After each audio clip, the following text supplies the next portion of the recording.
Hello everybody. There is very little information about Russian elections. We know that Apple, Google and Telegram blocked Navalny app and Smart Vote bot. We know the media are not free. I don't blame them. They have to protect their people working in Russia. But I would like to help them. I will use two sources. One is a mathematician, Sergei Shpilkin, who investigates the statistics of Russian votes since more than 10 years.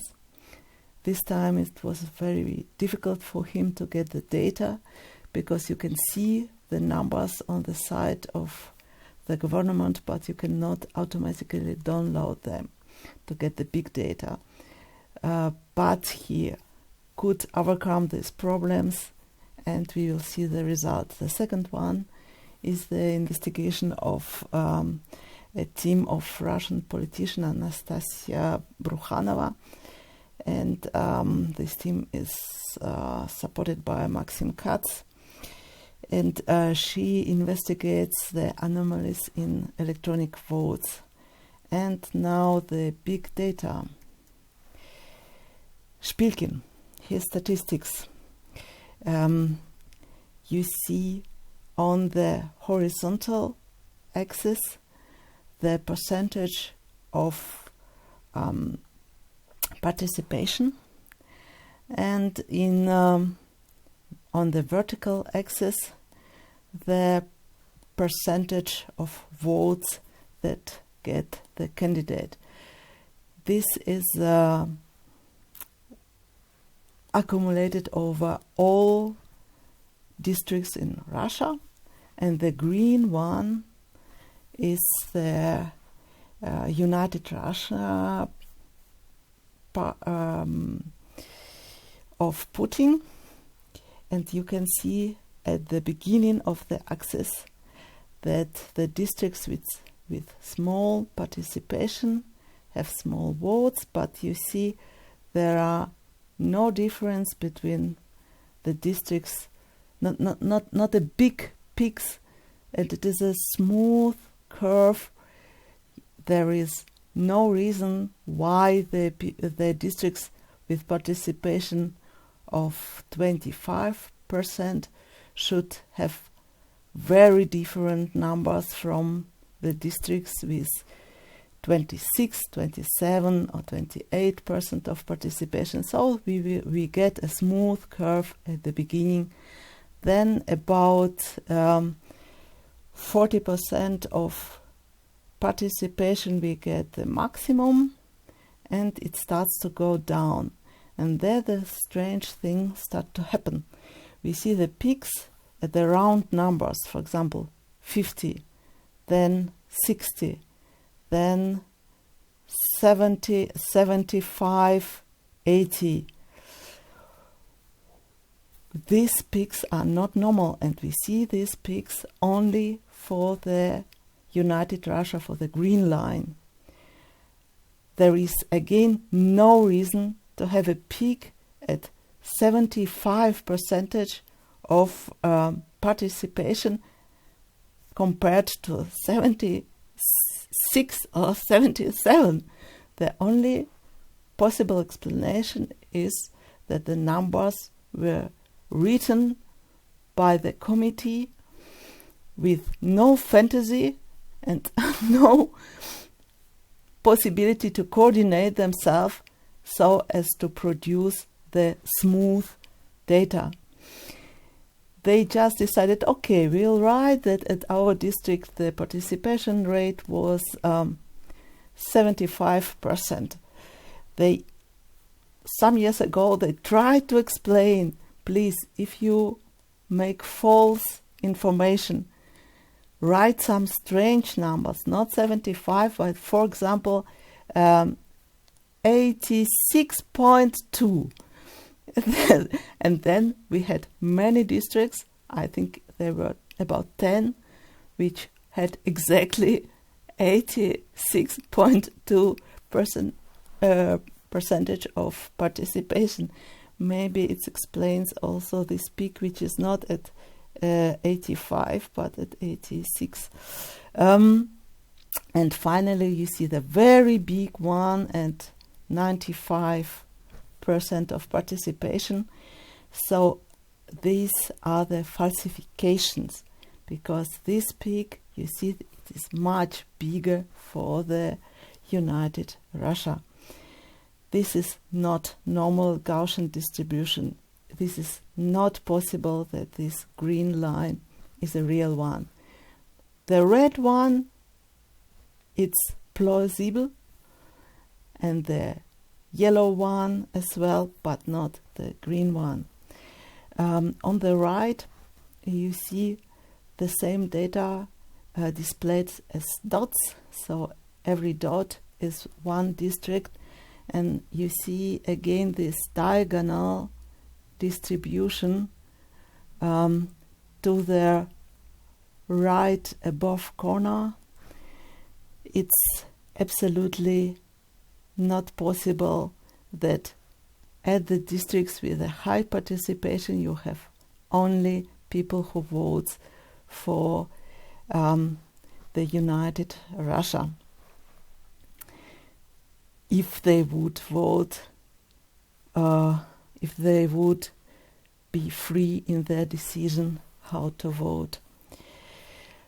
Now, these data are from Facebook. You can look there at the site of Shpilkin, all different districts. I present just one picture. You can find much more of them on his Facebook site. Now to the data that was analyzed by Maxim Katz and Brukhanova. What they have looked up, they looked at the electronic vote, and you see the curve over time, the votes for two different candidates. The blue one is Brukhanova and the black one is Havanskaya. The black one is the favorite of the Putin administration, and the blue one is opposition. So we see that at the beginning, at the very, very beginning of the voting time, we have many votes for Havanskaya. Then at some point the two curves are nearly the same, and then at the start of the day, of the second day of voting, there is not such big difference, but at the third day, the point where the black curve rises, it's about 6 o'clock in the morning. This is absolutely not probable that the people get up at the 6 o'clock and go to vote. First, the blue one, it's much more plausible where it starts to rise than the black one.